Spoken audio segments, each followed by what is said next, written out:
Maduro viajará a Rusia en busca del apoyo de Putin, justo en el momento en el que Estados Unidos presiona a Venezuela con redoblar sus sanciones si no se cumple el acuerdo de Barbados y estar utilizando a Milei contra Caracas.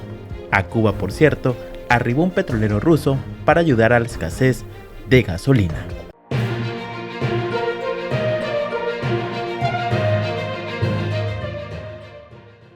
En medio de la advertencia de Norteamérica con redoblar las sanciones contra Venezuela, el presidente Maduro anunció su viaje a Moscú.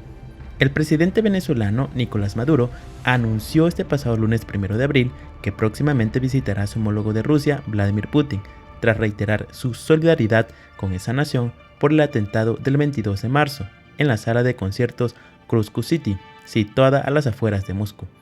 Dígale al presidente Putin que pronto lo visito, dijo Maduro al embajador ruso en Caracas, Sergei Melik, quien asistió al programa televisivo Con Maduro Más.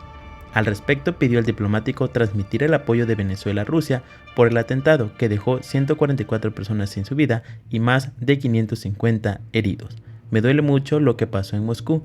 Yo quiero que usted le transmita de manera muy especial a nuestro hermano mayor, nuestro admirado presidente Vladimir Putin y nuestro amado pueblo de Rusia toda la solidaridad y el apoyo a la República Bolivariana de Venezuela, comentó. Además, Maduro condenó que Estados Unidos y Europa intenten desviar las investigaciones sobre el atentado. Tratan de desviar la opinión pública, desviar la verdad, desviar las investigaciones y desde el primer día desde Washington y desde Europa decían de dónde venía el atentado y además las agencias de noticias decían que era un castigo contra Putin por haber ganado las elecciones y decían que era una demostración de que el presidente Putin no controlaba la seguridad, develaban con lo que ellos informaban desde Estados Unidos la intención del golpe que había dado, acotó. Estados Unidos, por cierto, está utilizando al presidente de Argentina como su vocero para poner a Caracas más sanciones. Y es que el presidente de Argentina, Javier Milei, indicó que está dispuesto a promover más sanciones contra Venezuela, junto con otros gobiernos suramericanos, para luchar contra la supuesta dictadura que, según él, estaría instalada en Caracas. Si habría que avanzar en sanciones, yo no tendría ningún tipo de problemas, dijo Milei en una entrevista transmitida el pasado domingo por CNN en español. El mandatario argentino agregó que estaría dispuesto a tratar de convencer a otros gobiernos regionales para aplicar más sanciones diplomáticas contra el gobierno de Nicolás Maduro, porque según él, en Venezuela hay una carnicería. Milei añadió que de momento su gobierno ha avanzado en condenar al gobierno de Venezuela, una acción en la que se diferenció de su antecesor Alberto Fernández, quien a su juicio no hubiera condenado ninguna de esas dictaduras.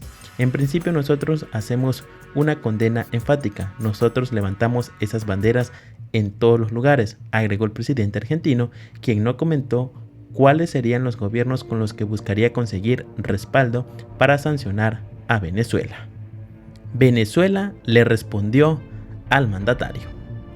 El gobierno de Caracas respondió este pasado lunes al presidente argentino Javier Milei, quien en una entrevista concedida a la cadena CNN aseguró que podría promover un nuevo cerco de sanciones diplomáticas contra Caracas. Habló el portavoz de la derecha extremista de los apellidos venezolanos, lo que nos piden invasiones y sanciones.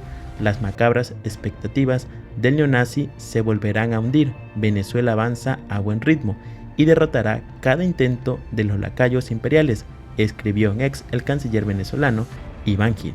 Del mismo modo, Gil le aconsejó a Milei que en lugar de mover la colita a sus amos, Estados Unidos, mejor se dedique a los asuntos internos de su país, que bastante enredados ya los tiene. Pese a todo esto, Maduro afirma que la economía venezolana crecerá a pesar de las sanciones. El presidente de Venezuela, Nicolás Maduro, afirmó que la economía del país caribeño seguirá creciendo, aunque se mantengan las sanciones económicas impuestas por Estados Unidos.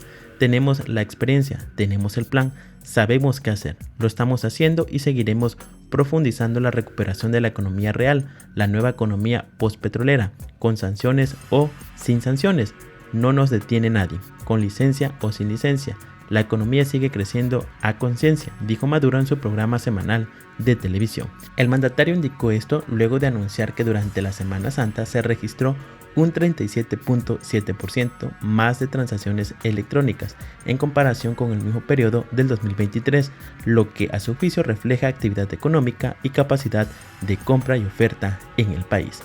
Eso es actividad económica, capacidad de compra, capacidad de oferta, con estabilidad cambiaria, con disminución de la inflación, paso a paso, vamos lejos, añadió. Recordemos que en enero pasado Estados Unidos advirtió que la suspensión de algunas medidas contra la nación suramericana, entre ellas las relacionadas con el petróleo y el gas, se renovará en abril solo si los representantes de Maduro cumplen con sus compromisos de cara a las elecciones presidenciales del próximo 28 de julio. Entre estos compromisos, la administración de Biden mencionó el levantamiento de la inhabilitación de la líder opositora venezolana María Corina Machado, que le impide ejercer cargos públicos de elección popular hasta 2036. Por cierto que a Cuba llegó un cargamento de petróleo ruso. Los medios estatales cubanos dijeron el fin de semana que 90.000 toneladas métricas de petróleo ruso habían llegado al país con escasez de efectivo y combustible para ayudar a aliviar los cortes de energía y la escasez de gasolina.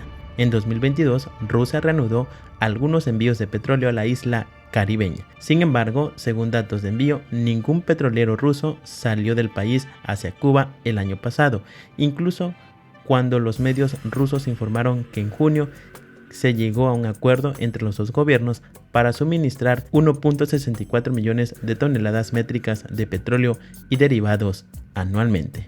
Venezuela es el principal proveedor de petróleo de Cuba, pero los envíos han disminuido en los últimos años. El año pasado México exportó cantidades significativas de petróleo a Cuba, pero no lo han hecho este año. Cuba ha estado sumida en una crisis desde que comenzó la década, con un Producto Interno Bruto que cayó un 10% con respecto a 2019, lo que resultó en una escasez de alimentos, medicinas y otros productos básicos. El consumo de combustible ha sido de alrededor de 6.5 millones de toneladas métricas durante este periodo, según el gobierno, que ha dicho que en lo que va de las importaciones de combustible ha caído aún más, lo que ha resultado en apagones más prolongados y menos gasolina. Las crecientes tensiones sociales han provocado más disturbios que los que la isla ha visto desde la Revolución de 1959 y una migración masiva principalmente a Estados Unidos. El gobierno cubano culpa en gran medida a las sanciones estadounidenses por la crisis y a la subversión estadounidense por los disturbios, acusaciones que Washington ha negado. Gracias por ver este video, no olviden suscribirse, compartir y comentar.